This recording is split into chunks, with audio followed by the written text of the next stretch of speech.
उत्तराखंड की धामी सरकार की ओर से ओपीएस को लेकर बड़ा फैसला लिया गया है और इस फैसले के साथ ही 6000 कर्मचारियों को ओल्ड पेंशन स्कीम का लाभ मिलेगा।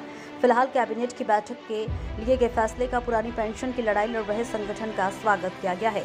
उत्तराखंड कैबिनेट में लिए गए फैसले के बाद धामी सरकार की ओर से अपने कर्मचारियों को बड़ी सौगात दी गई है। दरअसल 1 अक्टूबर को 2005 से पहले जिनकी भर्ती के विज्ञापन अधिसूचना जारी हो चुकी है, वो कर्मचारी पुरानी पेंशन का लाभ ले सकेंगे और ये लाभ उत्तराखंड के करीब 6000 कर्मचारियों को मिलने जा रहा है। गौरतलब है कि पुरानी पेंशन के लिए कर्मचारी लगातार धरना विरोध प्रदर्शन कर रहे थे, लेकिन कैबिनेट की बैठक में लिए गए इस बड़े फैसले के बाद देवभूमि में चौतरफा पुरानी पेंशन की लड़ाई लड़ रहे कई संगठन धामी सरकार के फैसले का स्वागत कर रहे हैं। वहीं कैबिनेट मंत्री प्रेमचंद अग्रवाल की बात करें तो उन्होंने इस सरकार की ओर से बड़ी उपलब्धि बताते हुए कहा है कि सरकार हर हाल में प्रदेश की जनता के साथ है और कर्मचारियों के हितों को देखते हुए कैबिनेट द्वारा इस फैसले को लिया गया है।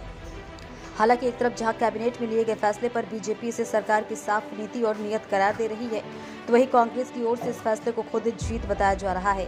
24 का दंगल नजदीक है, ऐसे में ओपीएस को लेकर कांग्रेस लगातार चुनावी राज्यों में पुरानी पेंशन स्कीम की बहाली का वादा पूरा कर बीजेपी के कीलों में सेंध मारने की कामयाबी भी हासिल कर रही है।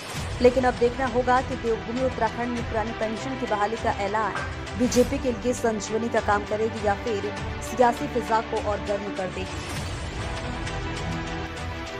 देखिए, हमारे देश के अंदर भी इस प्रकार की मांगे उठ रही थी।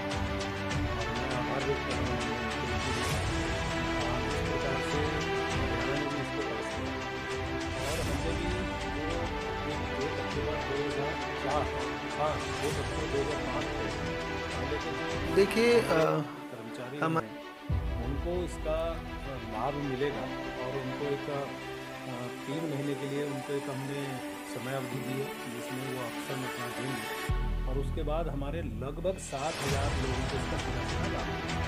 यानी कि हमारे वो लोग भी इसमें आसानी होंगे तो लगातार इसकी मांग की जरूरत और सरकार ने इसको अपना अच्छा नहीं।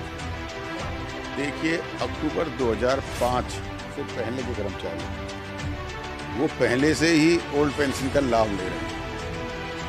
सरकार इस बात को कहकर अपनी झूठी तारीफ कर रही है। बात वो है कि जो नियुक्तियां, जो विज्ञापन अक्टूबर 2005 से निकला, शिक्षा विभाग का एक बड़ा मामला है जिसमें अक्टूबर 2005 से रिजल्ट भी निकल गया। कुछ जिलों में आचार संहिता होने के कारण, अन्य कारणों से उनको नियुक्ति अक्टूबर 2005 के बाद नवंबर के पहले सप्ताह में या 10-15 दिन बाद दी गई, लेकिन उनका जो रिजल्ट था या जो विज्ञप्ति थी वो पहले निकल चुकी थी।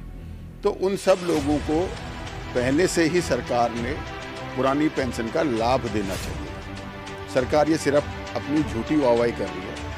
उन लोगों ने एक लंबा संघर्ष, एक लंबा आंदोलन, बहुत सारे चक्कर लगाए इस बात के लिए, सरकार को समझाने के लिए कि भाई हमारी नियुक्ति तो पहले हो चुकी है।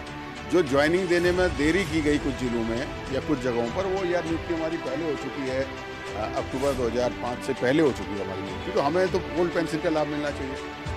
उसमें भी सरकार ने उनसे ऑप्शन रखा कि आप ओल्ड पेंशन लेना चाहते हैं या नए हिसाब से लेना चाहते हैं। तो मुझे लगता है कि ओल्ड पेंशन ही लेंगे। और कांग्रेस तो हमेशा ये कहती है कि भाई ओल्ड पेंशन स्कीम को दोबारा से लागू किया जाना चाहिए। एक तरफ तो सरकार कहती है कि हम वृद्धा पेंशन लगा रहे हैं। एक बेरोजगार वृद्ध जो 60 साल से ज़्यादा का हो जाता है, उसका शरीर जब काम करना कम कर देता है, तो हम जो है उसको वृद्धा पेंशन दे रहे हैं कि जाके उसकी मदद हो सके। दूसरी तरफ जो कर्मचारी 60 साल तक काम करता है, नौकरी कर रहा है सरकारी, जिसका और कोई व्यवसाय नहीं है, वो जब रिटायर होता है तो उसकी पेंशन खत्म कर रहे हैं। तो मेरा ये कहना है कि सरकार ये झूठी वाहवाही लूट रही है और ओल्ड पेंशन को पूर्ण रूप से बहाल कर। देखिए